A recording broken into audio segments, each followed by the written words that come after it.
I have a newsletter list that I built up over time from just doing Advent stuff, and I sent out a survey like, who would be interested in this content? And so some of it was, just a list of content things that I'm interested in talking about, whether it's, creating a podcast or making a YouTube channel. And everybody's like, nope, not me. I was like, yes, these are all developers. This is not their thing. Have you met Brad?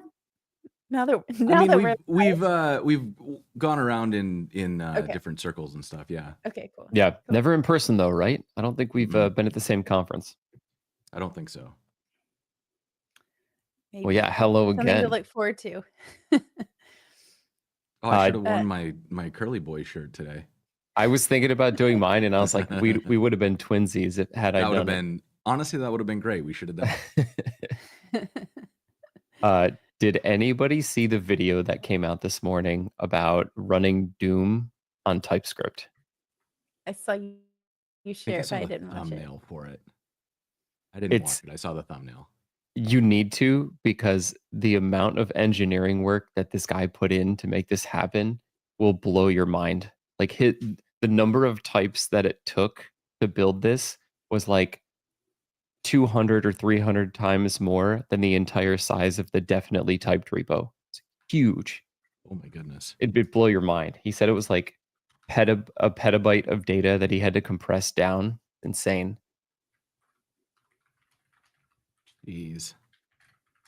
But yeah, he was like, he showed it running a little bit. It's just nuts. He did Doom completely in types. In types. Oh my God. See, I don't understand how that works, because that's like just an adjective. That's not like yeah. It was something about like it's a type layer that gets compiled to WASM or something. It went way over my head.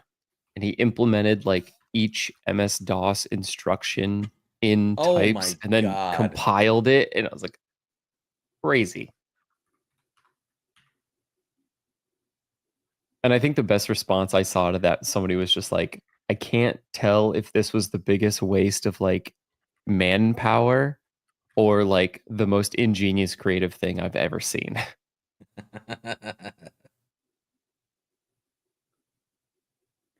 Okay, I tweeted about it. I learned my lesson last week to pay attention when I'm tweeting about it instead of trying to multitask.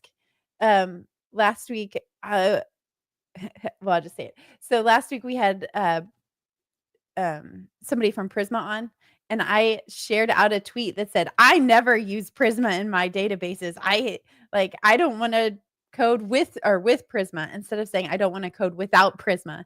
So anyways, I was like, let's delete that tweet afterwards, because I was not paying attention. Sweet. All right. Just trying to think. Brad, do you have any good water cooler things before we go live? I was going to give it about 5 more minutes. Is it also on like YouTube or something, or is it? It is on YouTube Live. Okay. And it's on Twitter, X, streaming. This is going to get me flagged. I still am not crazy about Twitter, but we get so many live views from Twitter that I'm like, I can't get rid of it. Yeah. And then we also stream on Twitch. But like on Twitter, it's usually lurkers. I see you out there. But no.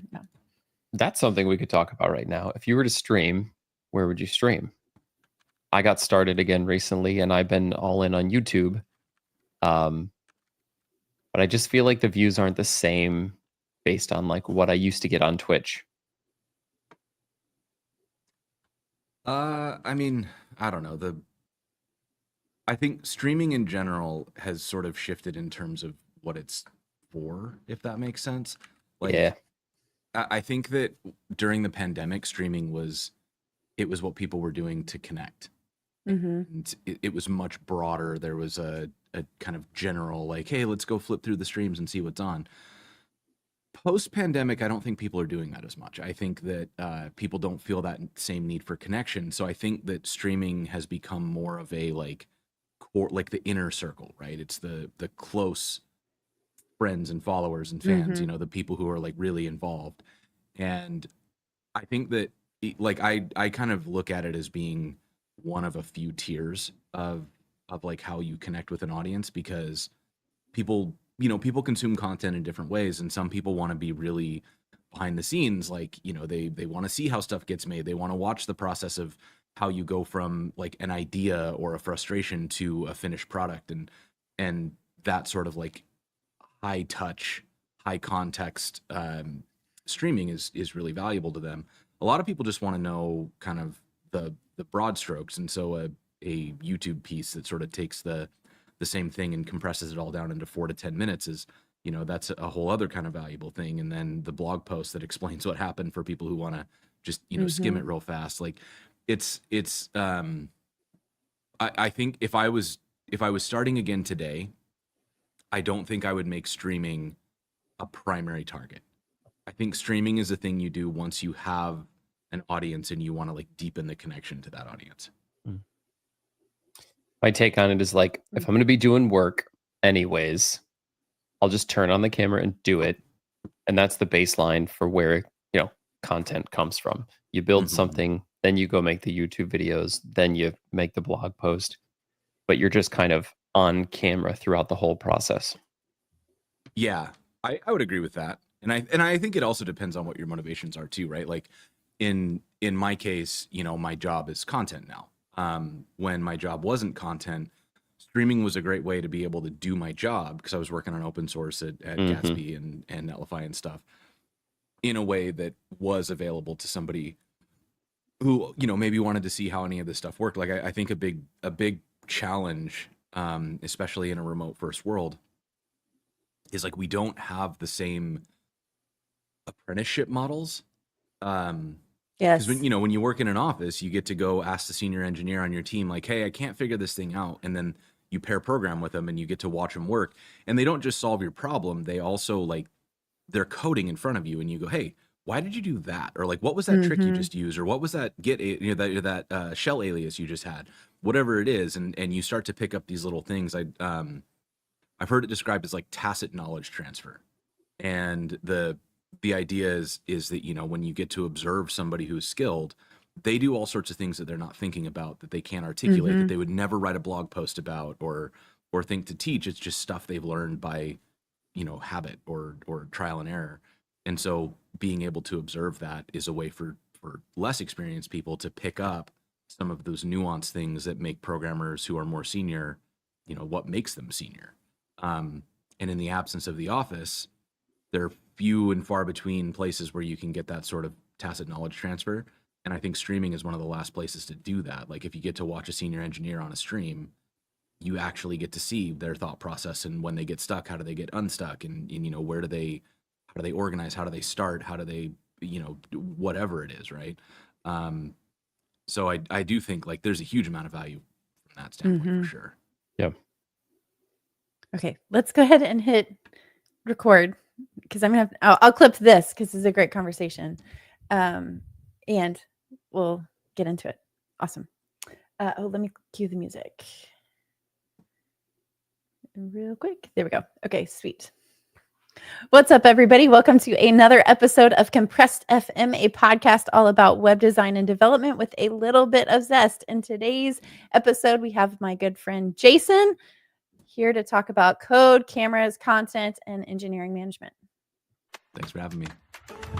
Web development and design, who would have guessed? Well, we can do them both, even add a little zest. So turn up the volume, get ready for the best. Let's get it started in this episode of Compress. Hello, my name is Amy Dutton. I am a lead maintainer on the Redwood JS core team. And hey, y'all, my name is Brad Garapi. I'm a senior front-end developer at Stripe. And as I mentioned, today we have Jason Langsdorf. Welcome to the show, Jason. Yeah, I'm Jason Langsdorf, and I'm very impressed that you have your own theme song. So James Quick recorded that, and the quick story behind that, this is really funny. When we started the show, James said, hey, I can record an intro for us. I rap.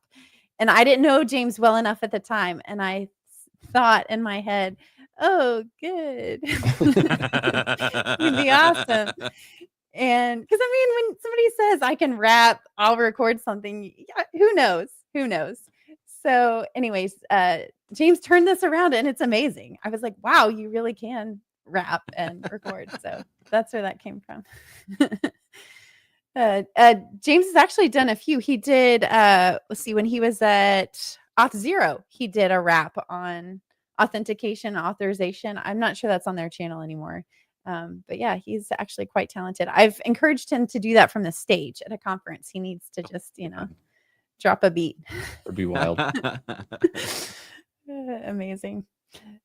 Sweet. So today's going to be a great conversation. One of the things that I'm always interested to talk about is just creating content and what that looks like. I know for me, I've been doing web design and development for over 20 years. And within the last few years, really just started creating content. And that has really revolutionized my career. It's revolutionized the network and the people that I've been able to meet. But it's also just been a way for me to give back, for me to share a lot of the knowledge that I've learned and gained over the years. So I know that you've recently kind of pivoted your personal channel to Code TV. Do you want to kind of talk about that process and some of the things that you've been thinking about? Yeah. So I get like high level context. I started live streaming in 2018 as it was like a choice because I was working at Gatsby. I was trying to build up the community there, and I was just throwing everything I could at the wall. And one of the ideas I had was like, well, we're an open source company. What if we kind of like opened our processes? And initially I was live streaming meetings and so it was terrible, like not worth watching. But then I thought, well, people had questions about how to do, how do I do X with Gatsby? And I was like, oh, this could be interesting. And so I started streaming that. And then I realized that the power dynamics were wrong because I was the expert and somebody was coming to me saying like, hey, can you help me solve this problem that I have? And I was like, cool, would you be willing to not know things on camera? And I didn't like that. So then I flipped it around. And when somebody would ask me how to do something, I would go find an expert and I would have them come and teach me. And a lot of times, it was always exciting when it was something I didn't actually know. But even if I did know, I would kind of take it from the beginner's mindset of like, okay, but what do I do first? Why did you do it that way? What was this thing about?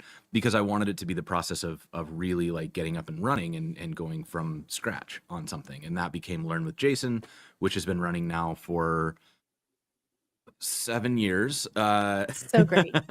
We're around coming up on 500 episodes, I think, like somewhere in the 400s now. Really, had a blast with that. I've been running it for a long time and I intend to keep going.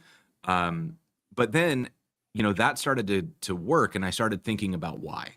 And, when I left Gatsby, I went to Netlify, I joined the developer experience team and I started advocating for like, I think we could do a better job with content. Like we could make things that were really engaging and fun and like actually about the developer community and not just another webinar or just another like pitch video, right? We can make things that are actually good. And Netlify was like kind of on board. Like they didn't quite understand the full vision, which is fair because I was like way off and like, we should make reality TV. And they were like, what are you talking about? But they were down to try a few things, right? So we did a remote conference during the pandemic where we tried to shoot it like a 90s sitcom. And so we rented a house and had Cassidy Williams with like her hair all like teased out and like in a neon tracksuit. It was great, right? And so we did some stuff like that. We did some commercials for Netlify, and all of it was super fun, really well received, got good results. And I was like, okay, there's more to this. So I kept pushing at Netlify, and I was like, let's do more. I really want to do this. I had this idea for the Great British Bake Off for web devs. I was like, we got to do this. This is the right idea. And I just couldn't get him to understand why. So for that and a bunch of other reasons, Netlify and I just sort of decided it was time to go. So I left and went independent. And I'd been running my YouTube channel under Learn with Jason because for years that was all it was my my live streams more or less. And then when I went independent, I was still pitching around this idea of like, let's do the Great British Bake Off for web devs. And then in 2024, middle of the year, I was finally able to get somebody to pull the trigger on this and sponsor one episode. They paid about half of what I needed to produce it, but I could afford the other half. So I put in my own money to do it. And we were able to like make one episode. And as soon as it hit, everybody got it. And so Web Dev Challenge now is like far and away my most successful thing I've ever done. We're shooting season 2 now. It's been an absolute blast. Like Amy, you were on the show. It was, it was incredible, right? And so that then got me realizing that like the idea that I have isn't to be like Jason the creator. It's more to have a bunch of different series running that are about developers. And as I thought more and more about that, I realized that the channel was centered around me. But we just launched a show called Leet Heat, for example, which is a game show. It's kind of like Wheel of Fortune and Jeopardy meets Hot Ones. And that's hosted by Mark Texan. And I'm like not really in it. I'm sort of every once in a while we need extra context or like a sponsor read or something. But like otherwise, I'm not really in the show. So it felt weird to make it the Learn with Jason channel that has a show that I'm barely in. So I wanted to start thinking of it more like a TV network where we could have shows that star lots of people and I might not be in it at all. Like maybe I'm just an executive producer, or maybe down the road, I'm not involved in any way other than being the person who started the network, and like other people will produce and star in shows. So that was the big motivation, was to sort of start setting up the groundwork for something that can be about us, about the community. And the model that I'm thinking about is, if you've ever seen like Nebula TV, which is a way that a lot of video journalists on YouTube have found a way to monetize their content by doing early releases. Or there's Dropout TV, which is some of the people from College Humor. When College Humor fell apart, they went and started Dropout, which is a subscription model. And they do things like Dimension 20 and Make Some Noise and Game Changer. If you're on TikTok, you've probably seen some of the Make Some Noise and Game Changer clips. But it's like, it's like $50 a year and you get dozens of improv-based comedy shows. It's a wonderful network. And for people who are into comedy, it's kind of a no-brainer to just pay a little bit and you get access to all this great content. So I would like Code TV to be the same thing, where, over time we end up having lots of different programs that people can watch. For right now, you can get in it. It's like $5 a month to become a supporter of Code TV. But yeah, it's been a blast. That was a very long answer to a very simple question. Sorry. No, that was perfect. And actually that does cue up the next question that I want to ask you about. So first of all, I loved being on the Web Dev Challenge. That was probably one of my highlights of last year. It was so much fun. Even just for people behind the scenes, it was amazing. But one of the things in talking to you while we were recording is you have a million ideas for different TV shows and things like that, which I think is awesome. I have a million ideas for apps and stuff that I want to build. But one of the things I struggle with is, how do you know which idea to execute on? How do you make that decision? So I think for me, at least, this is my job now. And so the key motivator is whether or not it makes financial sense. And so I have ideas that I know, to do it right, it's going to be extremely expensive, like hundreds of thousands of dollars. So I've just put those ideas on my, like, I'm working toward that, but not yet. And that helps me filter immediately, like, okay, what's the highest dollar amount that I could get a company to potentially invest in?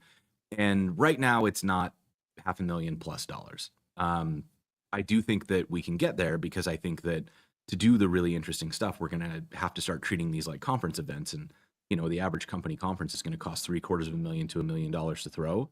And it's going to get 5% of the results that making a series for the same amount of money would get.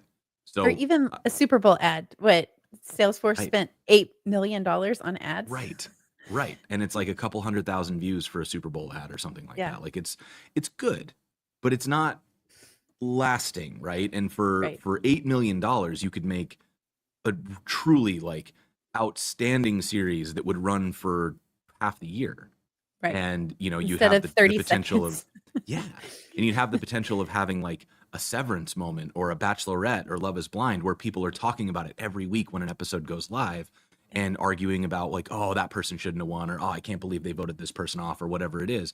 That sort of discourse is what builds culture, right? We sort of identify pop culture around the media that we're consuming. Like, everybody's talking about Kendrick Lamar because he's just consistently releasing things and he's showing up everywhere and he's doing great work, and we watch TV together and we talk about it on social media, and those types of moments I think are really that's where the real potential is in our industry. Is like, that stuff isn't magic, it's just new to tech. We haven't really done it yet. Mm-hmm. So I think there's a big opportunity there. But to get back to your original point, when I'm looking at my ideas, what I'm looking at is what's possible now. Like that's the first thing, is like where are we that's like within 10% of what we've done before, so that somebody can imagine it and actually get behind it, both emotionally and financially, to believe in the project and support it. Then it's, what is somebody actually going to want to watch? And a lot of times we need to test that a little bit. Like before I did Web Dev Challenge, I did a show called 4 Web Devs Build the Same App Idea, which was inspired by this YouTube format that I'd seen Andrew Huang do, which was 4 producers flip the same sample. And before him, Jessica Colbasi did 4 photographers shoot the same model. There's a game channel that does like 4 game developers use the same game pack or something like that. Like it was this like 4x1y kind of thing. And I was like, okay, we can try that. And that was fully remote. Everybody recorded on their own, and I would just edit them together. And so those cost significantly less to make. And it was a good way of testing, like, does anybody want to watch this? And it clearly outperformed. So everybody who saw it was like, oh, this is more interesting than what I've seen going on elsewhere in tech. So I want more of it. So I was like, great, I can use these results to then tell somebody like, hey, what if we went further and like took this extra risk and tried this thing? And then once people saw that thing, they were like, oh, I love this thing. I want more of this thing. And that was Web Dev Challenge. And then because of the success of Web Dev Challenge, I was like, what if we did this, but it was a game show? And somebody's willing to take a bet and try it out. And that seems to be working. So, it's each one of these things is sort of like, what's the next logical step to take things further than we've taken them, but not getting to the point of like, okay, you trusted me with $10,000. Now I need $1 million, right? Like, I think it's got to be a logical jump for a company to make those investments. Sure. Now, on the flip side, how do you decide which ideas to cut after you've already started down the path? You're like, and so far you've had so many successes, maybe that's not an issue, but do you have something in mind that's like, okay, if this happened, then maybe I shouldn't pursue this in view of another idea? Because that's the other part, right? When you say yes to one idea, you're also saying no to another idea. Yeah. I think there are things that I will look at that like financially make a ton of sense. And then I start to think about what it would take to do it, and none of it sounds interesting. And those are usually the ideas I cut first, because I just know myself. I don't have the self-discipline to sit down and do something that I don't want to do. It's one of the reasons that I've always had a hard time keeping the same job title. Is like I'll get into a job and I get to solve the hard problem. And then they're like, great, now do all this stuff that's sort of like just keeping the wheels on. I'm like, but I'd like a hard problem, please. And then I either transfer to a role within the company, or I leave and join another company.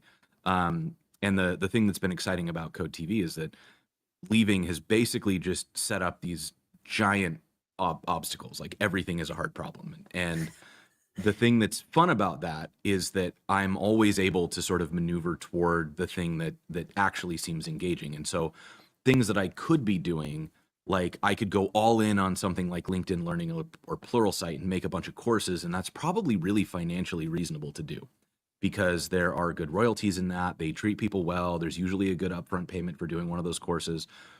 But the idea of like sitting down and just having to crank out educational content over and over and over again, following that same sort of workshop-y format, I love that people do it, but it's just not for me. It's not the thing that like really puts gas in my tank. And so that's usually the first thing, is like, if I sit down and really visualize, in order to do this thing, what would I be required to do and for how long? And if it's, okay, you're going to spend months doing these sorts of tasks, and I think about them all and I'm like, I don't want to do those tasks. It's really easy to cut those things when you think about it that way. The other thing that I think about is like, can this be done in a way that's sustainable? Like, I'll give you an example of an idea that I did cut. I really desperately want to make a daily show. Like, I think it's such a fun idea. I think a daily show for devs is incredible.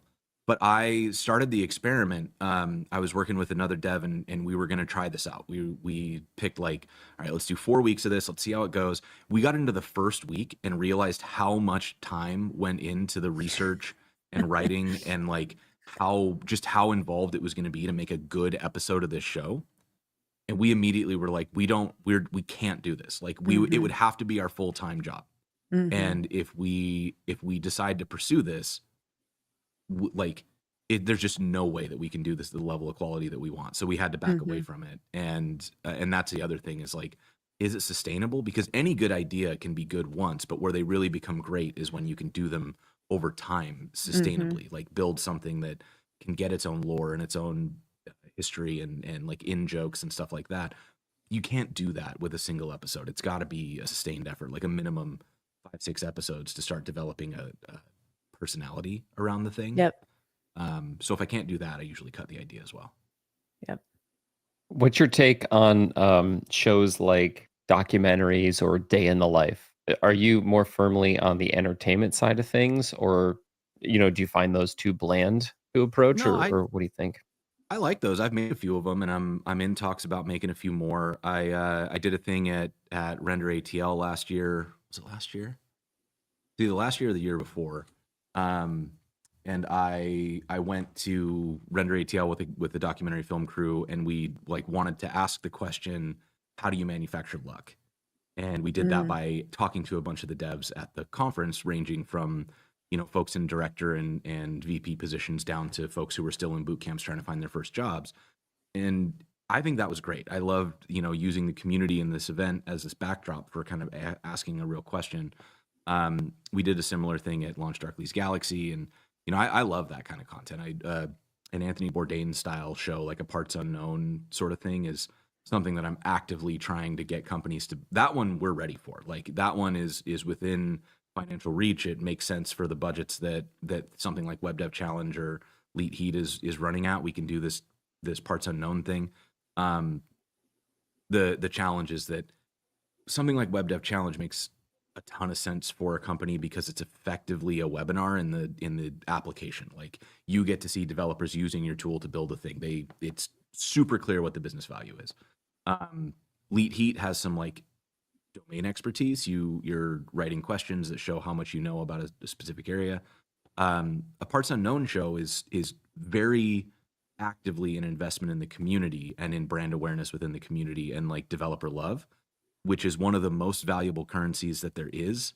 Like if you think about the companies that you are ride or die for, it's not because they had the most impressive tech. It's because they have the best community. And but it's so much harder to justify because where does community fit on the spreadsheet?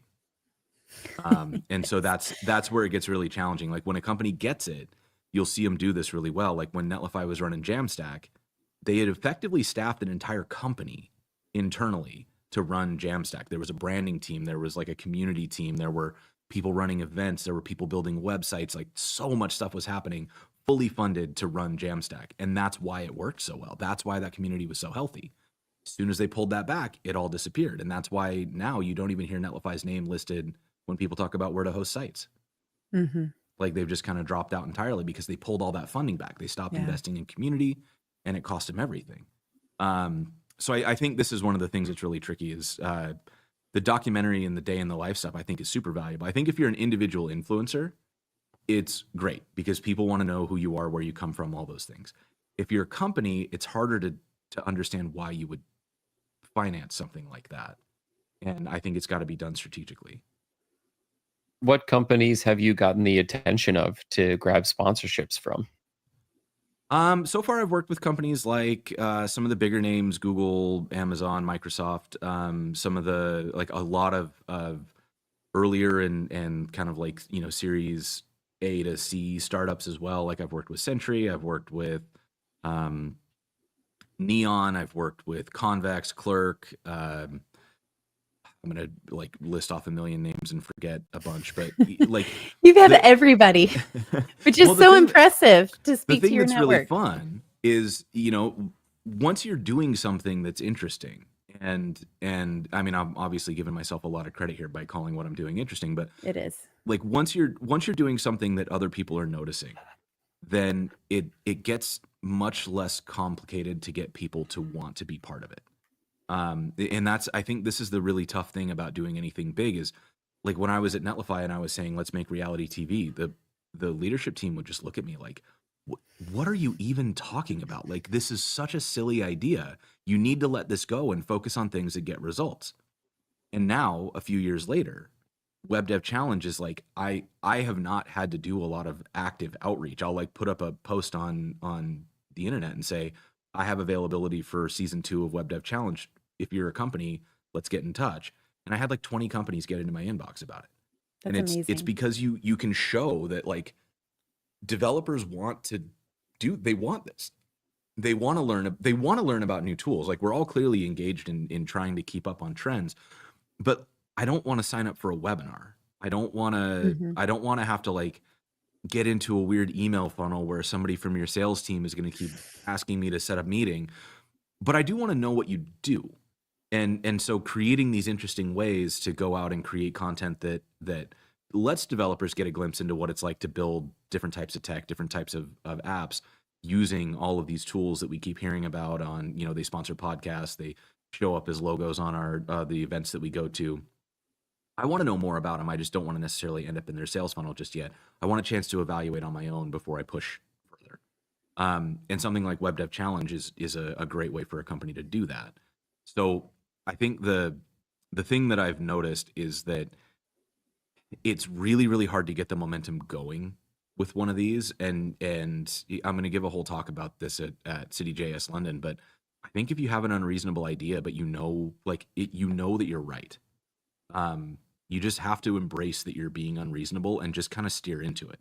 Say like, look, I know that I'm being unreasonable, but I'm going to do this because I have to see it through. And if I don't try, like if I try and I'm wrong, great. You all get to gloat and tell me I told you so. But if I try and I'm right, I get to do something really special that I got to follow my gut and try this thing that really seemed like it was the right thing to do.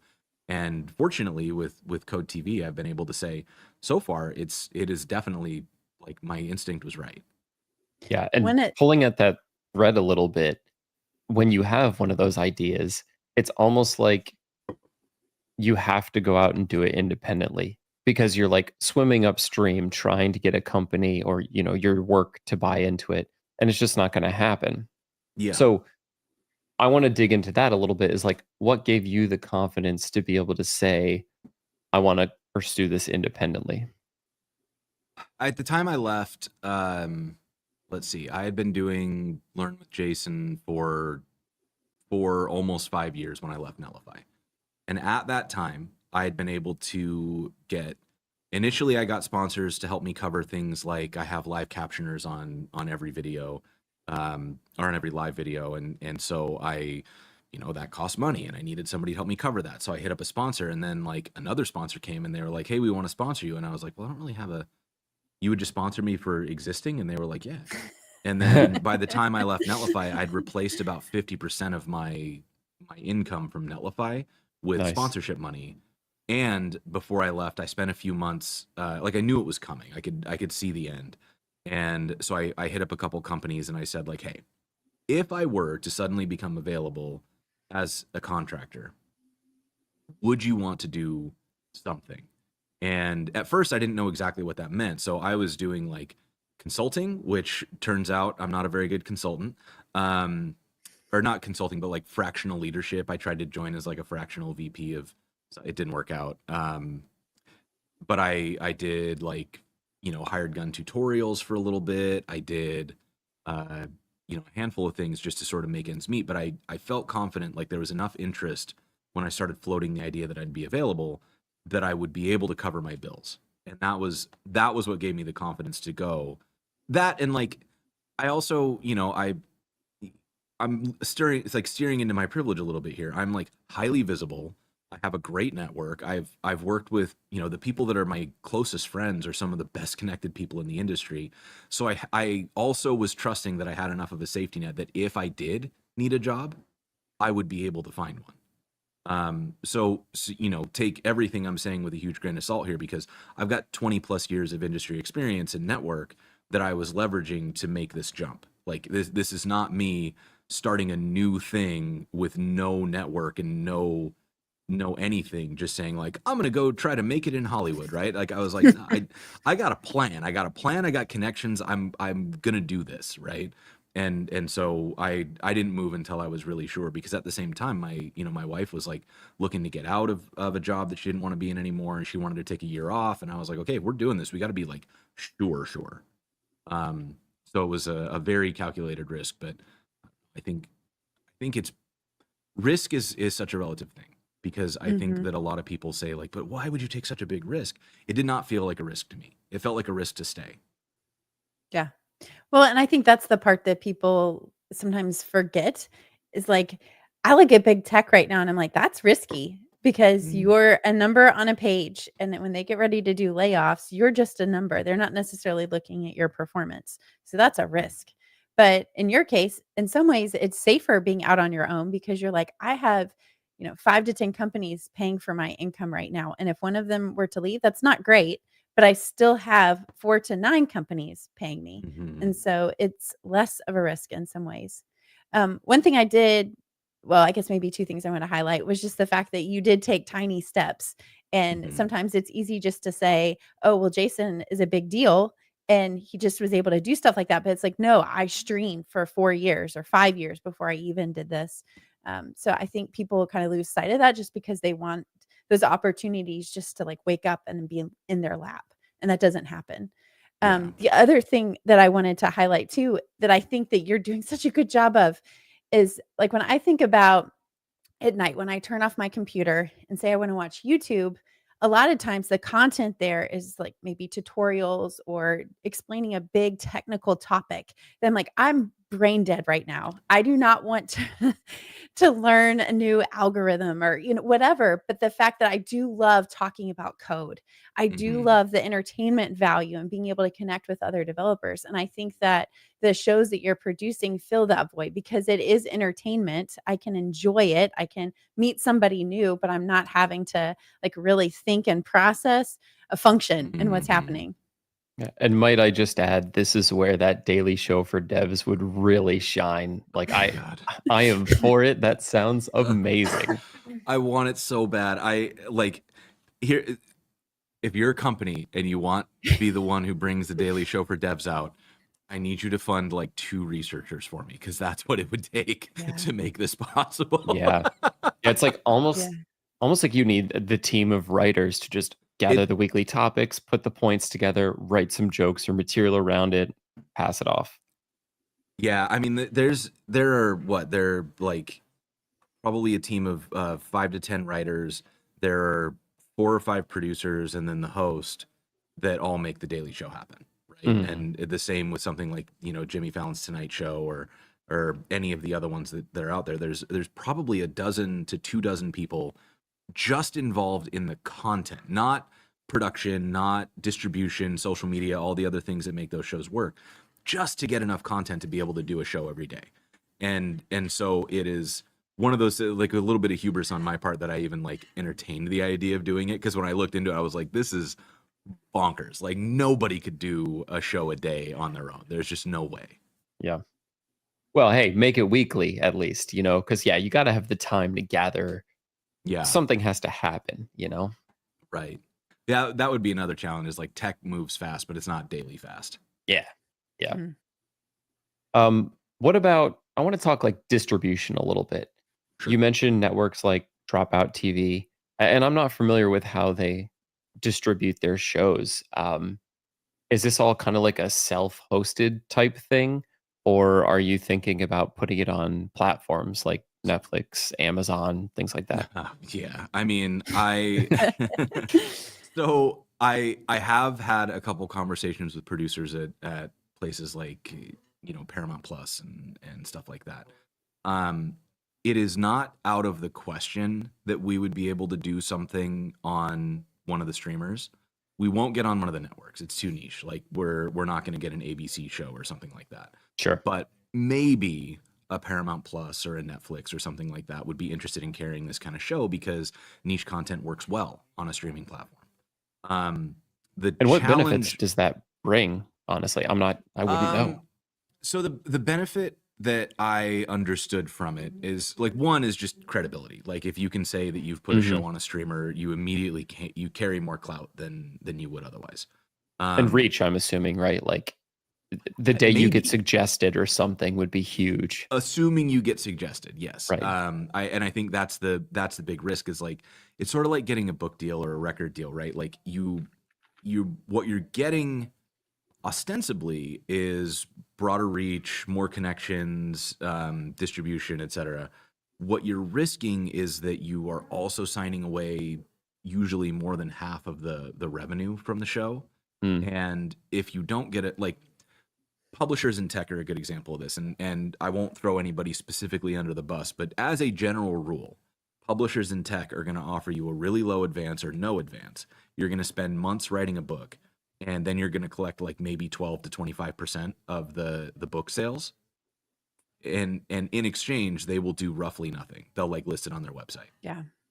And so you still have to go do all your promo. You still have to go do, all the social media for it. And it's like, for why? Like, why not just write that as a series of blog posts instead? Which is why I think, we're seeing more people turn toward like self-producing courses, or working with a team like the Skill Recordings, or depending on where you're looking, Badass Dev, which is the team behind like Epic Web and Total TypeScript and Marcy Sutton's testing accessibility, and like a bunch of these courses that we see out there. That's that team, the same team that's behind Egghead, and their royalty splits are like way more fair. Barely, if they're not 50, they're like 50-50 or 50-50. more in favor of the creators, right? And for that, you get like, they handle your commerce, they handle your distribution, your customer support, like all these things that you would otherwise have to do if you were selling a course. So it's actually seems like a reasonable exchange. The trick though, right, is basically like, you have to trust the partner you're going in with, or else you're running this high risk of, you're going to sign away a lot of control for no guaranteed return. But the other upside is that when you do this, you also get just giant budgets. Well, I mean, small for Hollywood, but like giant for the stuff I'm working with. It'd be like a 10x increase per episode on what we could spend. Wow. And, for that, we could start doing things like we do Web Dev Challenge. We're actually able to have, start with 10 teams and vote somebody off every episode, and go do packages where we like fly to where they live and talk to their family and friends and like get some like context on who they are. Like, these things start to become possible when you have budgets like that. Whereas right now it's just like not even remotely within the realm of possibility, because it just is so expensive.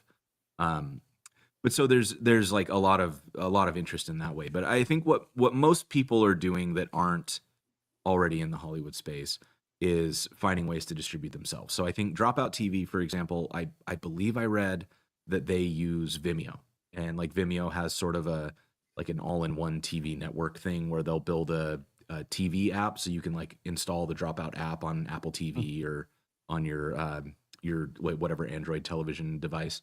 And so you can watch it just like you would any of the other streamers. And that's what I do. I have Dropout on we have it on Apple TV. So we'll just like flip through what's on Dropout, and then we'll flip over and watch Severance. And then we'll flip over and watch a rerun on Netflix or something. And then the like Nebula, I think what Nebula does, if I understand correctly, is they like self-host for a week, and then they flip over to the YouTube video, which is probably a way to help them control streaming costs. And so I've kind of adopted a hybrid model where we're working with Mux. The Mux team is like kind of sponsoring Code TV. So thanks, Mux. And they've made it so that we can right now, if you go to Code TV, there's a new episode of Elite Heat.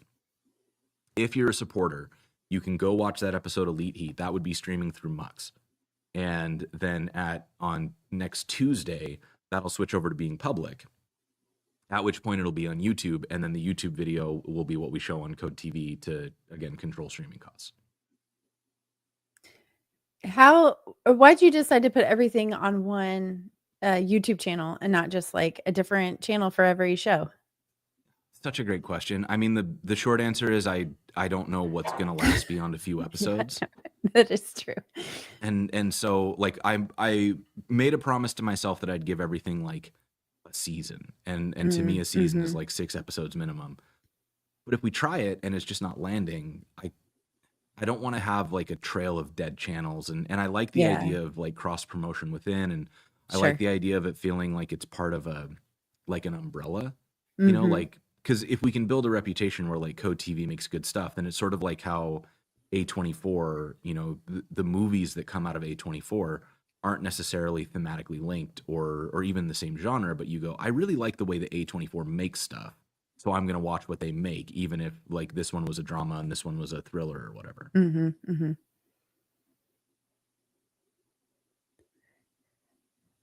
Brad, do you Man, have anything else? no, you're like opening up my mind when you were kind of saying like the web dev challenge would then like lie to people's houses and get more backstory, and I'm like, whoa, like I I know. never even would have considered that. And I guess I don't watch enough reality TV to like frame it that way in my head. Yeah, if you've ever watched the Great British Bake Off, like my intention is to slowly work toward just fully lifting their format. Like I want to have multiple challenges per episode. I want to have people, compete down to like a grand finale episode that would be sort of a special challenge with the last 3 teams. Just I think all of that is it's so well suited to web dev, and I really just want to bring that energy to the show. This is terrible, but companies are going to start sponsoring you and being like, this is our interview loop. The winner of the Web Dev Challenge gets a job at Meta or whatever. No joke though. Like this is like I actually think that's a brilliant way to do it. Not necessarily gets a job, but like I'm not going to name the company because I don't know if they wanted this to be like out there yet. But one of the companies I'm working with, they are actively trying to hire like super talented front end web devs. And one of the ways that they're doing that is they're going to do a web dev challenge, and the challenge isn't going to use their tool at all. It's actually going to be the stuff that they need the web devs to be able to do. Mm-hmm. And then they're going to like the recruiters are just going to get into everybody's inbox. Yeah. And it's like, especially if you run multiple challenges, you kind of like get a sense of how well-rounded everybody is. And it is just like a more fun recruiting process by the end of it. Yeah. Well, and like I'm pitching to a couple companies right now, like that are a little more in the startup world. Like, hey, what if we did a challenge where we take some hopeful founders and we have them go through the process of building a company from the ground up. Like day 1, they're going to go through the idea pitch, and then episode 2 they're actually going to prototype. Episode 3 they're going to test. Episode 4 they're going to like make refinements and launch for real, and like by the end of it they're hopefully going to have paying customers and like actually be competing on real data, and not just like one episode, what can you do inside of a day, but like, hey, what can we do over the course of 6 months with like starting a company. When you get validation that way too.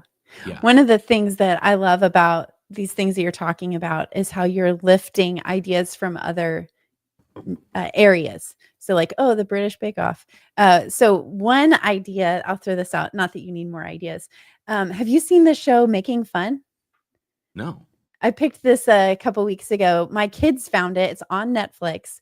It's these kids come on the show, and you know how like kids come up with these ridiculous ideas, and they're like, hey, I invented this unicorn tricycle that farts glitter. And you have these like big burly guys in this warehouse, and they're like, we're going to build it. And half the time, like the stick is like, I have seen this. My kids love it. They love it. But, I think that would be a great idea, is if, people pitch these ideas, whether they're ridiculous or not, and you're like, okay, the devs are going to build it. Yeah, I love that. That's actually a really, really fun idea. I want to bring Queer Eye to the dev space. Like I want to assemble a team of experts and then find websites that just need some love and like go give them some love, like do a whole overhaul, and have somebody on the accessibility side, on the performance side, on the the UX there and used to animation be side. I don't know if that was a YouTube channel. This is like a long time ago, like 10, 15 years ago. But some company would do that. It was like they would reach out to these terrible local commercials that people would make, and they'd be like, we're going to revamp this. And then they would create something that would just go viral because it was so good. But yeah, that's a great idea. Yeah. Yeah, and then Jason in the comments is talking about like the car build shows. Like it would be so much fun. Like I think Exhibit right now is like available for hire. Just bring Exhibit back and do a web dev show with Exhibit. That was so good. Man. I have been so into the conversation. I haven't even looked at the chat, but thanks Zane and Jason for showing up. I always appreciate seeing your names. Awesome. Did you, Brad, do you have any questions? No, I'm good. Okay, I'm This gonna has been ask awesome. my last favorite question is, Jason, do you have anything that you want to say that you didn't get a chance to say during the interview? No, I feel like I've been able to talk without Okay. breathing for a solid hour. Pump you some oxygen. Awesome. Well, we will go into the next segment of the show, which is our picks and plugs section, where we pick something that we like and we plug something generally that we've worked on. Do you have any picks and plugs? My current pick, because it's saving my life, is a Vitamix blender. Oh yeah. I was like very skeptical that a Vitamix was going to be any different from like any other blender. But I'm doing like, I made it my job to get into better shape because, you know, working on camera, it's just easier to get better jobs if you're in better shape. So like broken system notwithstanding. But so as part of that, I'm doing a lot of protein shakes, and the protein shakes that I'm doing have like spinach in them and stuff. And in a not great blender, it's awful. Like you get all these little like chunks of spinach leaf and stuff. It's just terrible, right? And in a Vitamix, it actually breaks everything down to the point where it is truly liquefied, and is kind of pleasant to drink, even when you're putting a bunch of like fibrous stuff in there. So Vitamix absolutely saving my life right now. Awesome. Sorry, my do not disturb did not stick, so I'm turning it back on. Oh, good. And then do you have a plug? Obviously Code TV. Yeah, codetv.dev would be the biggest thing. Like I'm kind of all in on that. I think it's I'm really excited. We're working on stuff that, you know, some of it you've seen before, some of it is coming out new. And I guess the other plug I would make is if you are working at a company or friends with somebody who's running a company, like send them my way. Like let's make fun stuff together. I want to do more, and I think that companies can get far better results by being interesting as opposed to being safe. And so you know, let's put your marketing bucks to good use. Yeah. Make that daily show happen. Make that daily show. Come on, somebody get me. Drop your $8 billion or 8 million and 8 billion, but drop your 8 million. Brad, are you ready? Yeah. My pick is just going to be really generic. I have been off coffee for a while, but I'm back. Yeah. And I gotta say, I probably started drinking coffee when I started streaming like 2-3 weeks ago, and I have been so productive. Amy, you've seen it in the Discord. Yeah. It just Wonderful. And I just had to know what it felt like to not drink coffee every day. And miserable. It's foggy. It's just foggy is how I say it. And so like this was just an experiment, and in the end I found it to be better with coffee. So just the regular Folgers French roast done. That's all I need. I've turned into a coffee snob. Ooh. So Jason, you're a coffee snob, right? I mean, I'll drink a Folgers, but if I am choosing, I'm not choosing it. Then maybe you and I need to talk about like upping the coffee game, because before I quit coffee, I was like, we should get an espresso machine. Oh God, no, I'm not going that far. Really? All right. Now, here's the thing about an espresso machine. An espresso machine is a hobby, right? Like you got to be willing to you got to use it every day. You got to clean it. You got to tune it. Like there's a lot that goes into having an espresso machine that's not just making espresso. And for me, at least, I don't have time. So I for a long time I was like AeroPress and pour overs and Chemex and stuff like that. And then I found there's this Danish coffee maker called the Mocha Master, and I ran a side by side of my Chemex and the Mocha Master, and I couldn't tell enough of a difference. And so now I just use the coffee machine, and it is perfectly fine. Interesting. And I can make the other thing too is like people would come over and I would be like, does anybody want coffee? And 5 people would put their hand up, and I'd have to make 4 Chemex pots to get everybody a cup of coffee. Whereas with the Mocha Master, I can make 6 cups of coffee at a time, and it's that also is highly worthwhile. Yeah. I've gone all in on the AeroPress. The only thing is it does not produce a ton of coffee, so it does not take much for me to get through it. But it is good. It is good.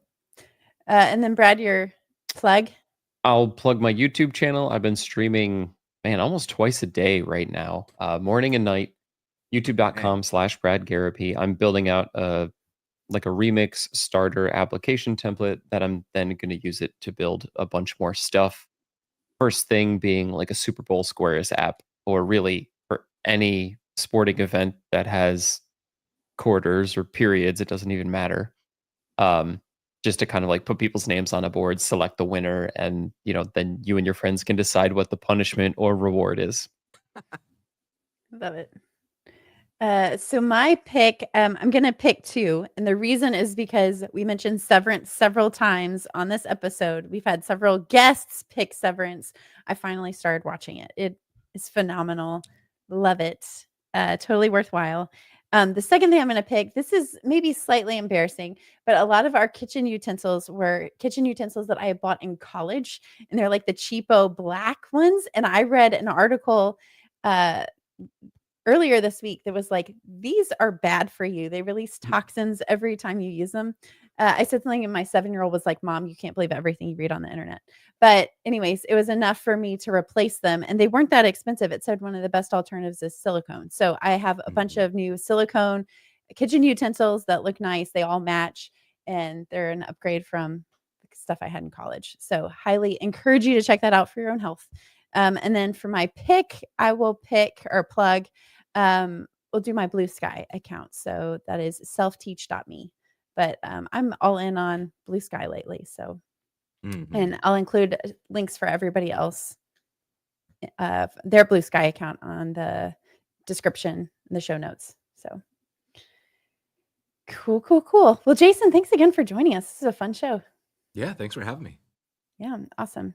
Well, if you are listening in your podcatcher of choice, please leave a rating and review. That helps other great guests find the show, other people find the show, and sponsors find the show. So until then, that's all we got.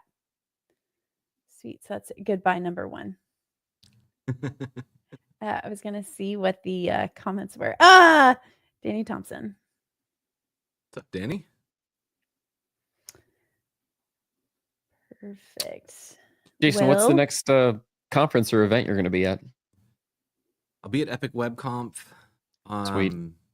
In the 3 weeks now, 4 weeks. Nice. We're actually filming a web dev challenge there. That's going to be super fun. That's right. Amazing. Right. And then after that, I will be at CityJS London in, I believe, April, and then Render in June.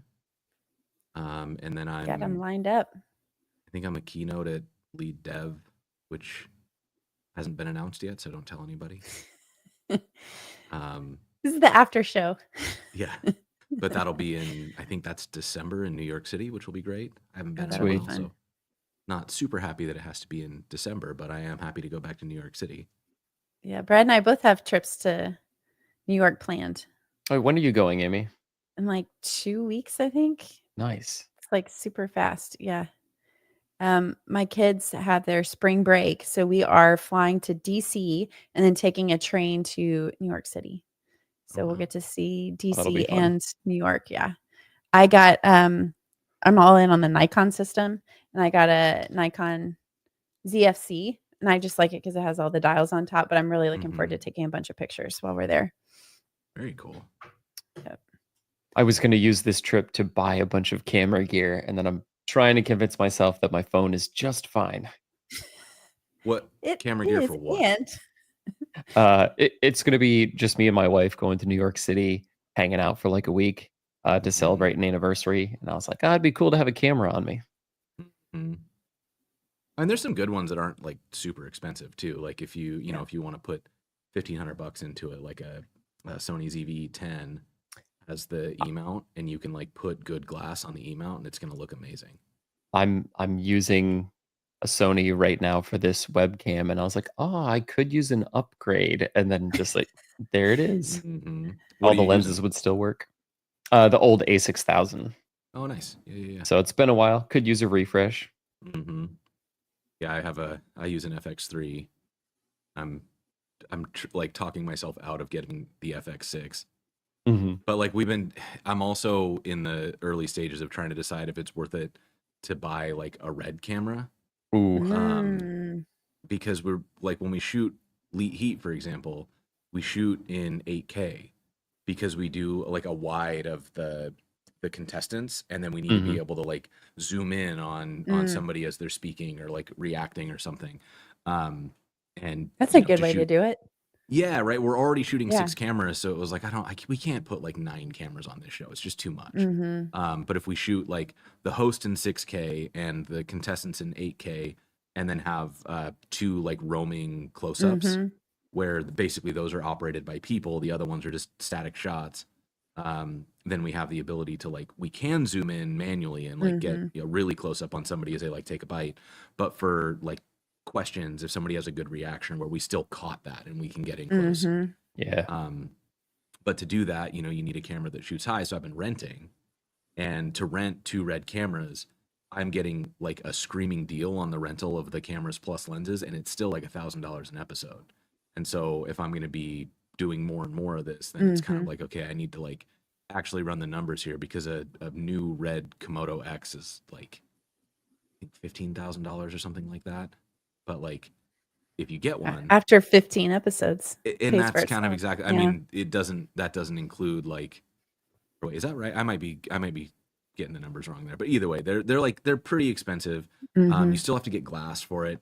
And the challenge is that the red doesn't take Sony E mount, it takes the Canon EF mount, which now has me considering dumping all of my Sony gear to get into the Canon ecosystem, because my DP also uses Canon gear.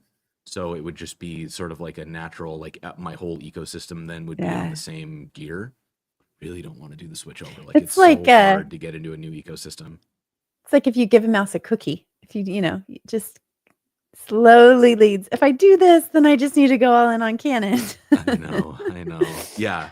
It's like, and I could sell all the Sony gear. It's all in great shape. So it would be, I'd be able to like recoup some of it, and hopefully it would be fairly close to like a direct trade.